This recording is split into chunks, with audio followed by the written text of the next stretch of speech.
everyone, Marlene here with Buffalo Check Chicks. We're going to make s'mores. Not the real kind, but faux s'mores.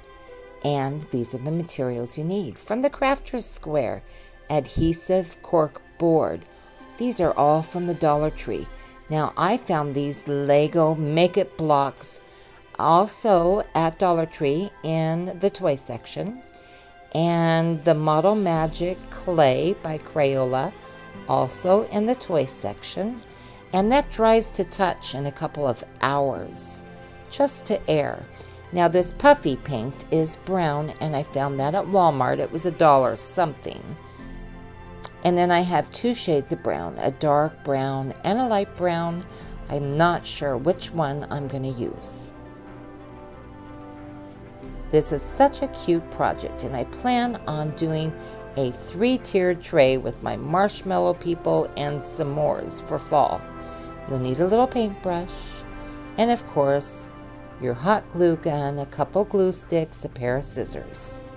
So, let's get started.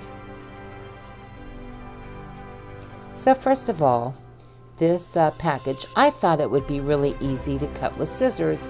I think if I had a heavier pair or 10 snips, I could have cut it quite easily, but I ended up cracking it the first time.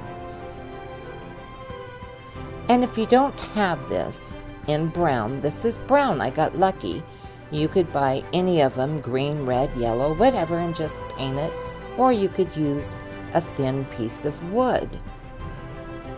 And they also do have thin pieces of wood in the Crafter's Square section. So let's get this cork opened.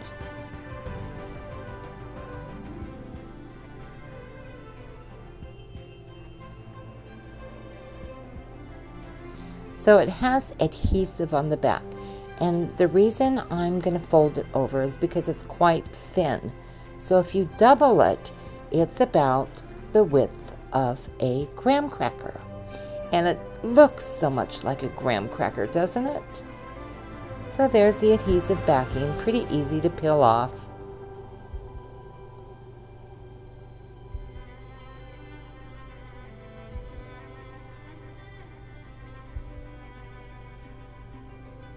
Well, it almost came off in one sheet. I had to do it twice, but oh, that's okay.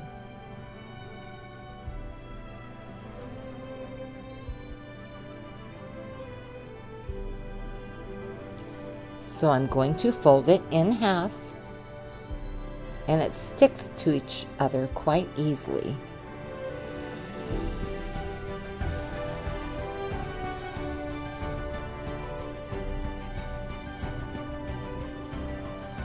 And there you go. There's your graham cracker.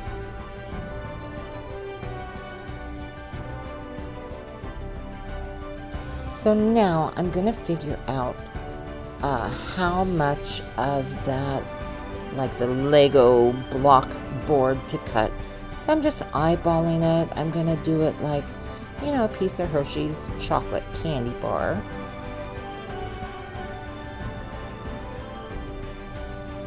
And I really thought it would just snip so easily, but it didn't. But these scissors aren't the best. And it was a little tough for me to do this. So if you have a heavy-duty pair of scissors or 10 snips, I think it'd be easy.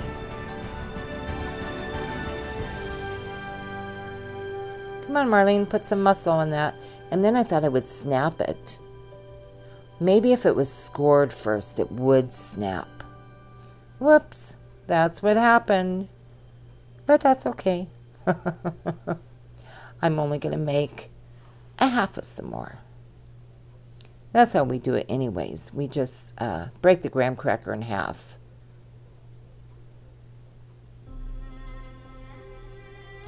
And this is my very first time doing this, so I'm not quite sure what I'm doing. So it's a guessing game.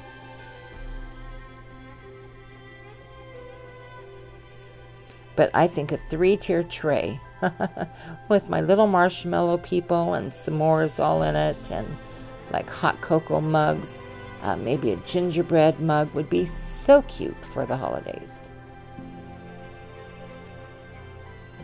So now I'm measuring the little chocolate piece to the cork board to see how wide to cut the cork board, because I want that little chocolate bar to fit, you know, inside of it, but not quite to the edge. And the cork board cuts really easy, no problem with that.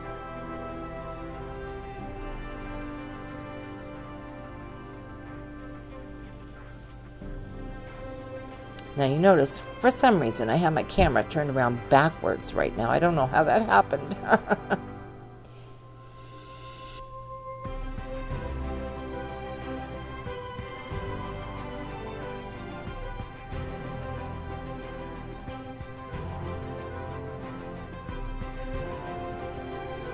This is the size we make them anyways. 1/2 graham cracker size.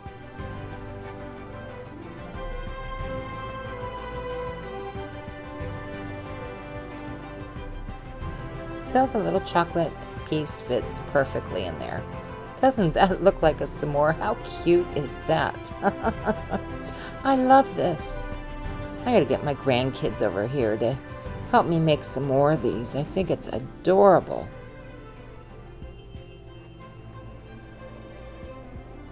I'm debating whether or not to make the little lines on the graham cracker. Haven't decided yet. Well, that's the Model Magic clay. Again, it's backwards. I don't know how I got my camera flipped around. And like I say, you model something and it will air dry solid in a few hours. And for the sake of the video, I did not do that. But I'm going to pull out some of this. It's really soft and pliable. Very, very easy to work with over in the toy section at the Dollar Tree. So just squish it up a little bit. It's actually very relaxing.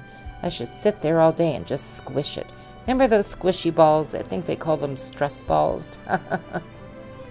So I'm going to roll something that I thought would be the right size and push it down and see what it looks like. And I want it to look like a marshmallow, kind of hanging over the edge a little bit.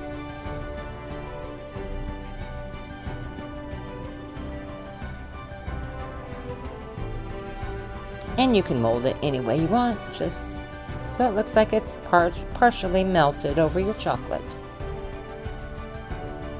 Better get my glue gun plugged in. That is the oldest glue gun. I am really embarrassed to show it. It's got moss and everything on it, but I love that glue gun. It's so simple. So let's look and see what it's going to look like.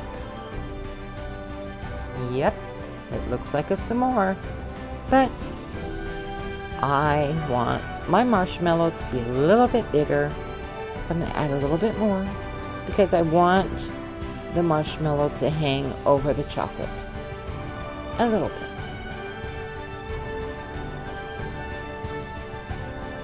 This is so much fun. I feel like I'm in kindergarten, really. So cute. I think this would make a really cute tree ornaments. Okay, so there's my marshmallow. And I like it better now. It's a little thicker. Yeah, that looks good. A nice, warm, squishy marshmallow. My grandkids, they're so funny. They like to toast them until they're on fire. So like I say, you could let that air dry, and I probably should have, but for the sake of the video, I'm going to go ahead and glue it together.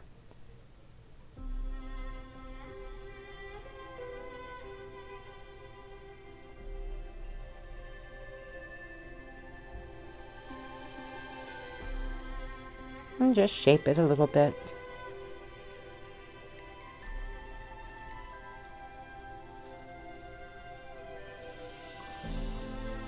It's still 105 degrees here in Arizona, my goodness, so I'm looking forward to when fall finally comes and we really will roast some s'mores. So I'm going to take some of this light brown paint and I'm just going to dab a little bit along the edges just so it looks like it's been toasted. I like mine toasted, not on fire like my grandkids. It looks like a torch. It's like, Mom, look what I did, as the marshmallow goes flying in the air. Duck, flaming marshmallow coming at your head. Oh, goodness. So I'm just dabbing a little bit of the brown all around the edge. You can do as much or as little as you like. You could use both colors, the light brown and add a little dark brown where it got a little toastier. Like I say, this is my first one, my experiment. So a little hot glue on the top of the graham cracker here.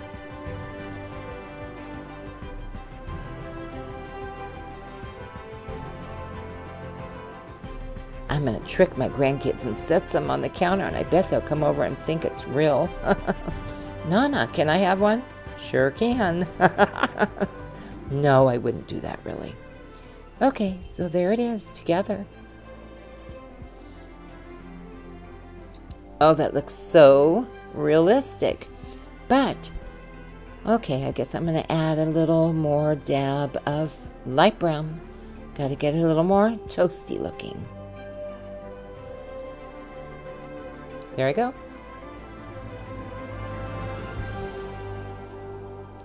So now I'm going to take some of my brown puffy paint. You know, I know I got it at Walmart. I think it was about $1.85, something like that.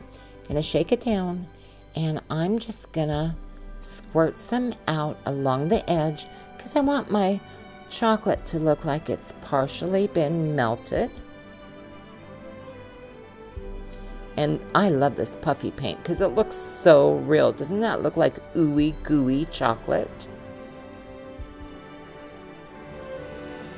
It's making me hungry. I am a chocoholic. I do have to have a piece of chocolate every single night.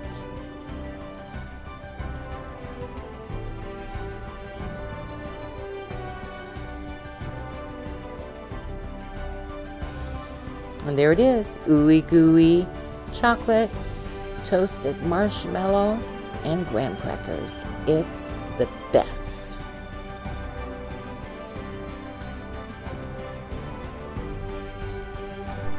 Okay, everyone, remember when I made the marshmallow people a few weeks ago and I had bought the wrong size dice? Well, this is what you need, the 2-pack foam dice. You can order that on DollarTree.com if they're not in your local store. So I went ahead and I put the balloons on them and the puffy paint hair and got their faces all done. And I just wanted to show you how the hats fit. Now the hats fit perfectly on this size. So just only get the 2-pack. Now the 2 larger ones you see next to it, I still love them. I'll keep them. They might just sit on my tiered tray without hats because they're adorable. But see how the hats fit perfectly. So go back and check my playlist for marshmallow people so you can see how to make these cute little marshmallows. All right, love you guys.